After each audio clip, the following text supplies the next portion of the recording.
This is ERi-TV, dear viewers. Welcome to English News Broadcast with me, Bersabet Tagle. These are the major headlines for today. Training on administration and leadership to use in Shu'aib subzone. Disadvantaged women in Tassani subzone rehabilitated.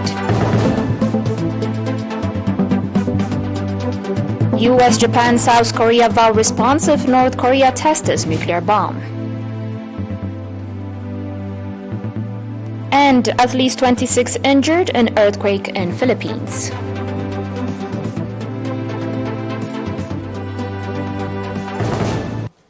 On your local news, the National Union of Eritrean Youth and Students branch in the northern Red Sea region organized one-week training to 50 youth workers in Shu'aib subzone on administration and leadership. Ms. Afrah Mohammed Ali, acting head of the union branch in the subzone, said that the training included administration and leadership concept, communication, conflict resolution, as well as role of cadre in nation-building process and contribution of women in administration and leadership, indicating that the objective of the training was to develop the understanding of the youth on administration and leadership and enable them provide efficient and timely service to the public. Mr. Saleh Ahmed, head of follow-up and organization of the National Union of Eritrean Youth and Students branch in the northern Red Sea region, called on the trainees to transfer the knowledge they gained to fellow youth in their areas. Mr. Abu Bakr Ibrahim, administrator of the subzone, on his part, explaining the importance of equipping the youth with administration and leadership knowledge, called for the sustainability of the training.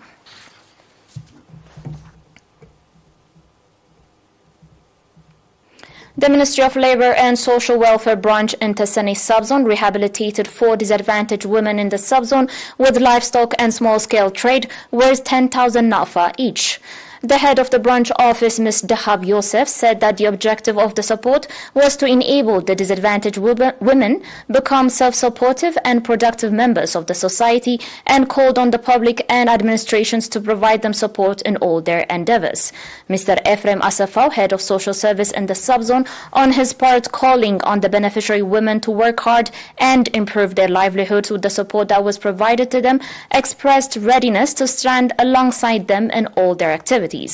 According to a report from the subzone, financial support has been extended to citizens living with HIV/AIDS and other disadvantaged citizens in the subzone.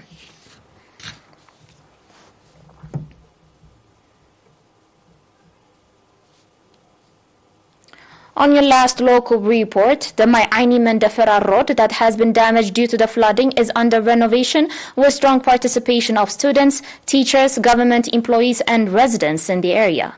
Mr. Kifle Mendis, acting administrator of Mai'aini subzone, said that the objective of the road renovation popular campaign was to resume the transportation service that was temporarily halted due to the damage of the road. Mr. Kifle also commended the strong participation that the students, teachers and government employees as well as the residents are demonstrating in the popular campaign. Indicating the significance of road in facilitating their daily activities, the participants of the popular campaign expressed readiness to finalize the renovation activity on time.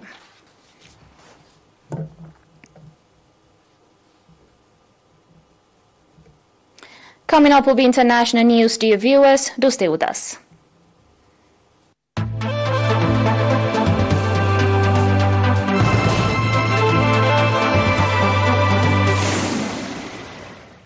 Welcome back.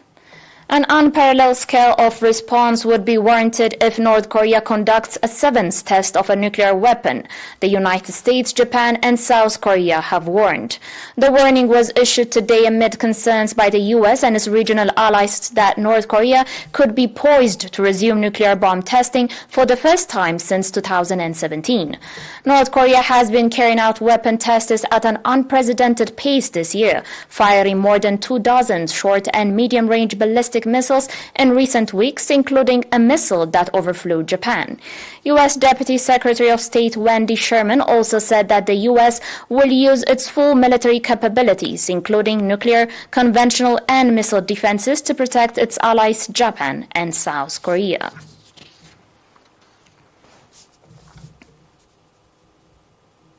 On today's last report, at least 26 people were injured by a magnitude of 6.4 earthquake that rocked the northern Philippines, forcing the closure of an international airport, sending panicked residents into the streets and causing substantial damage to a hospital. The earthquake, which struck at about 10:59 p.m. yesterday near the upland town of Dolores, was felt as far away as the capital Manila, more than 330 kilometers to the south. Police and civil aviation officials said that at least 26 people were injured in Ilocos Norte, the home province of President Ferdinand Marcos Jr., where the international airport in the capital city of Laogac was ordered to close temporarily due to damage from the earthquake. Patients were evacuated from the 200-bed Mariano Marcos Memorial Hospital in Batac City, about 60 kilometers north of the epicenter, which sustained some of the worst reported damage so far. At least 2 towns in Quillagan province temporarily lost electricity due to damaged power lines, and a number of bridges and roads in the outlying provinces were also damaged. The Civil Defense Office in Abra province, where Dolores is located, said that there were no immediate reports of casualties, but the extent of the damage would not be known until today.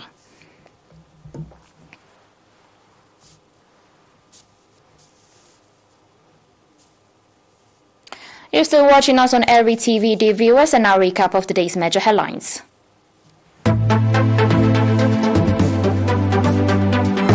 Training on administration and leadership to use in Shib subzone.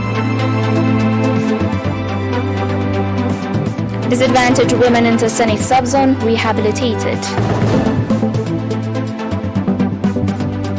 US, Japan and South Korea vow response if North Korea tests its nuclear bomb. And at least 26 injured in earthquake in Philippines.